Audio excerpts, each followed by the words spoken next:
Hi friends, మీకు ఈ video నచ్చినట్లయితే లైక్ చేయండి, సబ్స్క్రైబ్ చేయండి.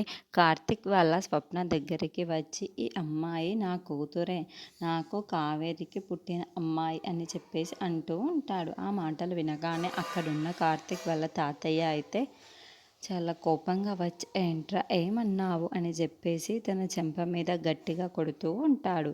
అది చూడగానే ఇంట్లో ఉన్న వాళ్ళందరూ అయితే ఒక్కసారిగా షాక్ అయిపోతూ ఉంటారు. ఎంత మోసం చేశావురా నన్ను, ఇన్నాళ్ళు నువ్వు ఎంత మంచివాడివి, ఎంత బుద్ధిమంతుడివి అని అనుకున్నాను. కానీ నా కూతురికి ఎంత మోసం చేస్తావు అని అస్సలు అనుకోలేదు అని చెప్పేసి గట్టిగా కొడుతూ ఉంటాడు. అది చూడగానే అక్కడున్న స్వప్న అయితే డాడీ డాడీ అని చెప్పేసి అరుస్తూ ఉంటుంది. ఆ మాటలు వినగానే అక్కడున్న వాళ్ళ తాతయ్య అయితే, ఏయ్ నోరు ముయ్యు నువ్వు, డాడీ అంటావేంటి, ఎవరు నీకు డాడీ, ఆ మాట నా ఇంట్లో వినిపించకూడదు అని చెప్పేసి అంటూ ఉంటాడు. కార్తిక్ వాళ్ళ నాన్న కనకం దగ్గరికి వచ్చి, నన్ను క్షమించు కనకం, ఇలా జరిగినందుకు అని చెప్పేసి అంటూ ఉంటాడు.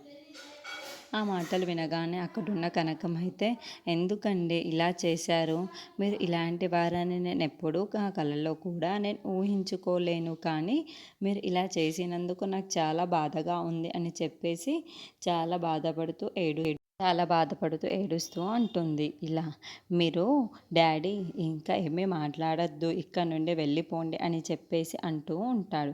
ఆ మాటలు వినగానే అక్కడున్న కార్తిక్ వాళ్ళ నాన్న అయితే ఒక్కసారిగా షాక్ అయిపోయి కార్తిక్ వైపుకు చూస్తూ ఉండిపోతాడు. ఇంతలో అక్కడున్న కార్తిక్ మాత్రం, అమ్మా నువ్వు బాధపడకమ్మా, నువ్వు బాధపడితే నేను చూడలేను అని చెప్పేసి అంటూ ఉంటాడు. ఇంతలో అక్కడున్న కార్తిక్ వాళ్ళ నాన్న అయితే, నన్ను క్షమించు కనకం, ఇలా జరుగుతుందని నేను ఎప్పుడూ అనుకోలేదు, కానీ అలా జరిగిపోయింది అని చెప్పేసి అంటూ ఉంటాడు. ఆ మాటలకి అక్కడున్న కార్తిక్ వాళ్ళ అమ్మ అయితే చాలా ఎక్కువగా బాధపడుతూ ఉంటుంది. అక్కడున్న కార్తిక్ మాత్రం తనని ఓదారుస్తూ ఉంటాడు. ఇంతలో అక్కడున్న వాళ్ళ తాతయ్య అయితే, దాస్ నువ్వే గెలిచావు, ఇదిగో వీడికి పుట్టిన అక్రమ సంబంధానికి నీ కొడుకుని ఇచ్చి పెళ్లి చేశావు కదా, నా మీద రివెంజ్ తీసుకున్నావు కదా అని చెప్పేసి అంటూ ఉంటాడు.